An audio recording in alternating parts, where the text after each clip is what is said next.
gosh! Try natin ngayon i-pull, okay? Kung madali ba siya matanggal. Okay. Hi guys! Welcome back to Ma'am She Teach Channel. This is Lynn. Kung makikita nyo, talaga namang medyo aurang-aura si Ma'am She ngayon, diba? Bakit kaya? Kasi ngayong araw na to, magre-reviews tayo at dumating na ang ating Magnetic Eyeliner and Eyelash Kit. Okay? So, titingnan natin kung effective ba ito. Okay? Kasi ako personally, mahilig talaga ako sa mga lashes. Hindi kasi pinagpala yung aking lashes o ang onti-onti na tingnan nyo. Yan. Meron na siyang mascara niyan, pero 'di ba, ang baby nila, 'di ba? Kaya naman, nag-try na ako ng eyelash extensions. Tapos mahilig din akong bumili ng mga fake lashes. Pero ginagamit ko lang naman sila kapag merong mga special occasions. But for just regular days, madalang kasi nga medyo hassle ang paglalagay ng fake lashes. Ang tagal kasing ikabit. Kasi pag naglagay ka ng glue, kailangan mo pang i-dry out ng konti bago mo siya ikabit. Kung hindi siya mag-stick ng maganda. Yun namang eyelash extension, bet na bet ko din yun kasi pagising mo parang wow, 'di ba? Ang ganda-ganda agad ng lashes mo. Parang wala nang masyadong effort sa mukha, basta maganda ang lashes, pak na 'yan, 'di ba? Kaya lang nga, pagdating naman kasi sa eyelash extension, medyo nahihirapan akong maghilamos, nahihirapan akong maglinis ng mukha. Kaya, nag-try lang ako ng mga ilang beses. Actually, tinatry ko yun sa tuwing umuwi ako ng Pilipinas. Kasi kahit pa paano, medyo affordable sa Pilipinas. Dito kasi medyo mahal din. So, you have to spend like less than $100 para sa eyelash extensions. Kapag ka naman yung mga fake lashes, pinakamura lang mabibili mo is $2.99 a pair.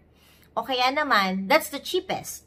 Kasi pag nagpunta ka sa MAC, yung binibili ko sa MAC like $18.19. Only for one pair of eyelash. Pero ang maganda kasi, naman doon sa mga lashes na binibili ko, like yung sa MAC, matagal naman talaga siyang nagagamit. Kumbaga reusable din naman. Kaya lang, nung nakita ko nga itong magnetic eyelash and eyeliner sa Amazon, so medyo na-curious ako, diba? So, ngayon, kaka-receive ko lang nito, hindi ko pa siya nabubuksan. Ayan, kung makikita nyo, meron pa siyang plastic, diba? Kaya, ngayon, subukan natin. Okay. So, ayan, tanggalin natin yung plastic. Okay.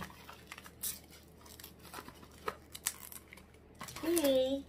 By the way, ang pangalan ng ating gagamitin na magnetic eyeliner and eyelashes ay Eyeshine. Something like that. Okay? Sa harap, makikita nyo yung brand at yung what's inside. Okay? So, inside nga, meron siyang dalawang tubes of magnetic eyeliner, 5 pairs of eyelashes, and 1 eyelash applicator. O, diba? $26.98. Parang, diba? Parang okay na siya. So, at the back, okay, dito naman yung guide. Okay? So, dito, tuturo niya sa atin kung paano nga ba natin ito gagamitin. So, buksan na natin. Hindi ko pa rin alam kung anong nasa loob. Pero nung nagbasa kasi ako ng review, sabi is, medyo madrama daw yung, madrama, diba? Medyo madrama daw. Kasi, ayoko talaga ng manipis na eyelashes. Kasi nga yung eyelashes ko, manipis na talaga, diba? Kaya ang hinahanap ko talagang eyelashes is yung medyo madrama, diba? Yung medyo makapal, diba? Para naman talagang feel na feel ko na meron akong pilik mata. Kaya, tingnan na natin, okay? Kung maganda nga ba. Oh my gosh! Ayan! Wow! Okay, there. Can you see it? Oh. Diba? So, it comes with 2 eyeliner, and then the eyelash applicator, at ang ating 5 eyelashes. At kung mapapansin nyo, ang maganda sa mga eyelashes na to, merong bonggam-bongga at merong mga simple lang. So, siguro ito gagamitin ko siya. Depende kung saan ako pupunta. Diba? Depende kung saan ako aaura. So, we are going to try all these 5 lashes. Tingnan natin kung sino ang magiging bet na bet at magiging pack na pack nyo. Okay? So, simulan na natin. kinakabahan ako, 'di ba? Parang sa lahat ng vlog ko, 'di ba? Palagi na lang akong kinakabahan, 'di ba? Talaga kinakabahan ako kasi kinakabahan at excited. Okay? So siguro 'yun yung right term dahil first time kong gumamit nito at excited na excited naman ako kasi nga mahilig talaga ako sa eyelashes. Okay? So simulan na natin. Okay, so this is the eyeliner. Okay? Ang maganda sa kanya, madali lang ipahid. Okay? That's the first. Okay? Then, yung kabila naman.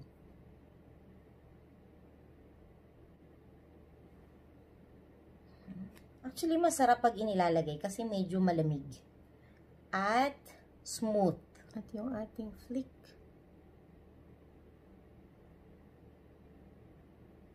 Okay?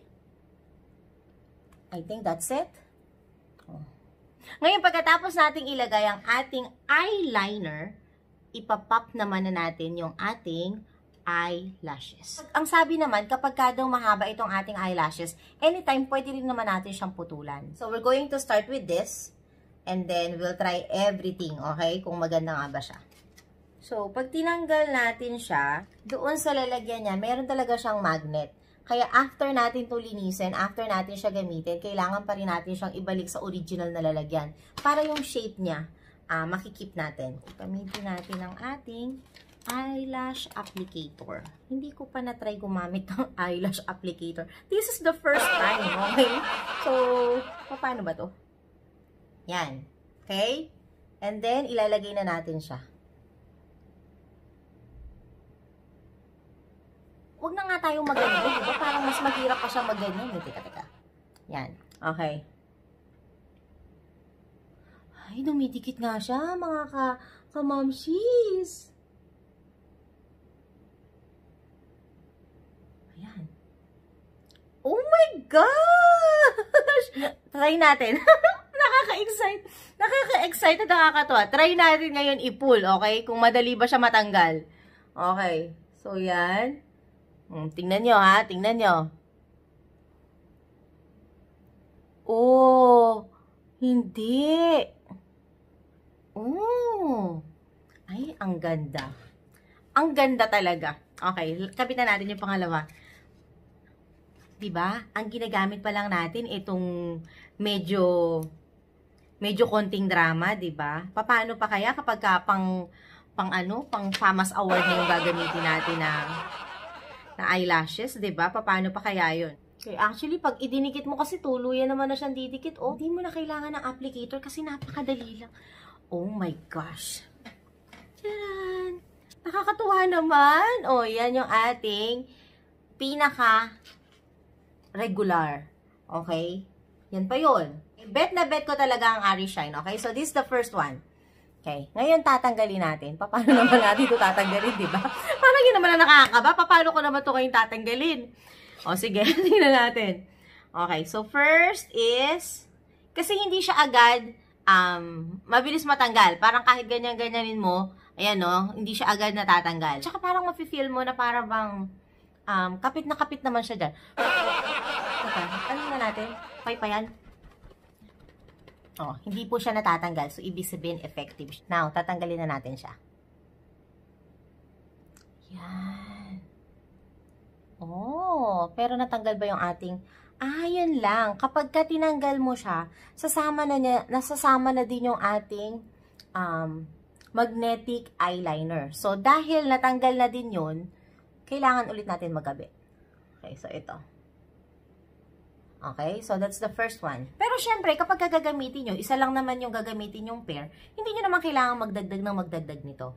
But since, ipapakita ko nga sa inyo yung 5 pairs, okay, so kailangan natin magdagdag ulit. Okay, ita-touch up ko lang yung nawala na part. Okay, that's it. And dito naman sa kabila. Okay? And then, medyo mag-wait lang tayo ng konti. Para medyo mag-dry siguro. Diba? Nakakatuwa naman. Talagang, yung mga invention ngayon, 'di ba? Para sa kagandahan, 'di ba? Hindi nakakatuwa lang na kumbaga, mas dahil sa mga magnetic lashes na 'to, mas napapagaan yung ating buhay, 'di ba? Sa mga mamshi na mahilig umaura, 'di ba? So ngayon, ready na ba kayo para sa second? Okay, so ikakabit ko ulit. Okay. Yan. Yung kanina, mas ma-drama siya, pero mas maiksi. Ito naman, this one is more like natural look. Oh, di ba? I like it. Tadaan! Oh. Anong masasabi nyo? Di ba? This is the second eyelashes. So, kung i-compare ako sa kanina at saka dito, parang kapag ka regular days, ito lang yung gagamitin ko. Ay, ang ganda-ganda talaga. Ang ganda-ganda. So, yan. Yan ang ating second eyelashes. Now, are you ready for the third one? Okay. So, tatanggalin ulit natin siya. So, same process, okay? So, all you have to do is pull it. Ganun lang siya kabilis. Okay. Ang problema kasi, kapag gumagamit tayo ng mga fake lashes, pag tinatanggal natin at hindi talaga tayo dahan-dahan, sumasama yung buhok. Okay? Sumasama yung ating lashes. So, dito, dahil meron tayong eyeliner at doon siya dumidikit, hindi sa buhok o hindi sa yung eyelashes, safe na safe yung eyelashes. So, ngayon dito na tayo sa eyelash number 3. So, dito pakapal na ng pakapal. So, siguro sa mga regular na araw, hindi ko naman to gagamitin. Gagamitin ko na lang to kapag like, panggabi, pang party, ganyan. Parang medyo nakakatakot gamitin itong mga eyelashes na to kasi ang kakapal, di ba? Baka di na makita yung mata ko. Hindi mo na ako magdadagdag ng eyeliner. Tingnan natin kung kakapit siya, kung kakaunti lang yung ating eyeliner. Ay, oh. Kakapit din naman. Daran! Hindi kasi ako gumagamit ng ganito kakapal na eyelashes, 'di ba? Parang feeling mo merong bubong. Parang may bubong yung mata. Oh, dumikit pa din siya. Oh, 'di ba? Para sa mga mahilig talaga ng bonggang-bonggang eyelashes, dito na kayo sa Arishine. Arishine. This is $26.98. So, murang-mura lang siya. At saka tingnan mo naman, oh, 'di ba? Napaka-dramatic. So, siguro kapag kasi ganito kakapal yung iyong, pag ganito kakapal yung gagamitin mong eyelashes, kailangan drama din yung iyong makeup. Okay? So, mas makapal na eyeshadow, ganyan. Kung sa mga regular na araw, parang hindi ko naman to kayang gamitin, mga friends. Siguro, ang favorite ko so far is yung number 2. Kasi si number 2, mahaba lang yung eyelashes, which is yung talaga ang pangarap ko. Magkaroon ng mahabang eyelashes. Tapos yung hindi masyado makapal. Yung number 1 naman, maganda din yung pagka-drama niya. Kasi maganda yung kapal. Kaya lang, hindi siya masyadong mahaba. Unlike yung isa. Yung number 2, siya yung medyo natural look. So, ito talagang pang party-party to mga kamamshis. Okay? Now, we will move on to eyelash number 4. Okay, again, tanggalin natin siya. Okay.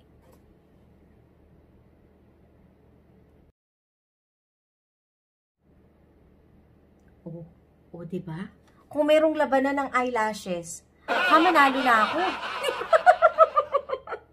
Kung merong Miss Lashes kay competition, baka sakaling manalo tayo sa kapal ng eyelash na to. Diba? So far naman, 'di ba? Parang masayang-masaya naman ako dito sa nabili natin kasi meron ka ng 5 options. So, sa kung saan kang pupuntang party or saan ka aaura, meron kang mga choices, 'di ba? Sa napakamurang halaga. It will help you. Okay? Tayong mga momshies kasi 'di ba, palagi tayong nagmamadali. Kailangan mabilisan lahat kasi aayusin mo 'yung sarili mo, aayusin mo 'yung anak mo. Ito na ang bilhin nyo at ito na ang sagot sa ating problema. Okay? Pagdating sa ating eyelashes. Okay, so this is the number 4. So now, moving on sa last eyelashes. Okay, so again, tanggalin muna natin siya. So, diba, kung mapapansin nyo 2 beses lang ako naglagay ng eyeliner. Pero, na-try natin siya sa 3 pa na eyelashes, diba? So, ibig sabihin, ganun talaga katibay itong magnet na to. And then, now, we are going to try the last lashes, the number 5 lashes. So, I think this is the first honor. First honor pagdating sa lashes kasi hindi lang siya makapal, sobrang haba niya pa. Didikit pa kaya? Carry bells pa ng ating eyeliner. Ay, teka. Parang bet ko to. Bet ko si number 2 at saka si number 5. See? At saka ang maganda kapag ang ginagamit mo itong magnetic, anytime you can adjust. Kapag kasi gumamit ka ng mga fake lashes, pag dumikit na siya, hindi mo na siya mahahatak dito, hindi mo na siya mahahatak doon. That's it. Yun na yun. Okay? Kumbaga, wala nang urungan. 'Di ba? Kung hindi, mag-start ka na naman sa umpisa. Ang maganda dito kapag nagkamali ka, tanggalin mo lang, tapos i-adjust mo, you're good. Wala nang problema. I think I like this number 5 kasi mahaba siya, hindi siya masyadong dramatic, 'di ba? Hindi siya masyadong madrama. Yung number 3 and 4, medyo mabigat kasi sobrang kapal. Ito, pag ginamit mo siya, mahaba siya, pero hindi siya mabigat. Okay? Yung kaninang si number 3 at saka si number 4, 'di ba? Parang feeling ko meron akong roof dito na parang hindi ko na makita yung nasa ibabaw. Ganun na siya. Ganun na siya talaga ka-exage, okay? Itong si number 5, parang okay lang din ako dito kahit na pag naka-casual, parang kaya kong lumabas dito ng ganyan. Yan. Kaya ko tong irampa ng regular na araw. Sa feeling ko makikipaglaban ako ng ng binibining eyelashes doon sa number 3 tsaka sa number 4. 'Di ba? So itong si number 5 para bang napaka-dramatic, napakahaba ng pilik mata. Talagang ang ganda. Okay, so yan. Hindi ko na muna tatanggalin si number 5 since bet na bet ko naman siya. Okay, so ngayon, natapos na tayo sa ating reviews. Okay, ilalagay ko po sa ating description box kung saan ba natin ito nabili. Okay, para sa mga interesado at mahilig sa eyelashes, so talaga namang recommended ko talaga to. Masaya at madaling gamitin. So naman ipapakita ko sa inyo paano naman natin siya lilinisin. Okay? So, sana nag-enjoy kayo. O sana nakatulong to sa inyo. Thank you so much for staying with me again. Okay? Marami pa tayong tips and reviews para mas mapadali ang buhay natin mga kamamshis. Thank you so much. Goodbye everyone. Stay safe.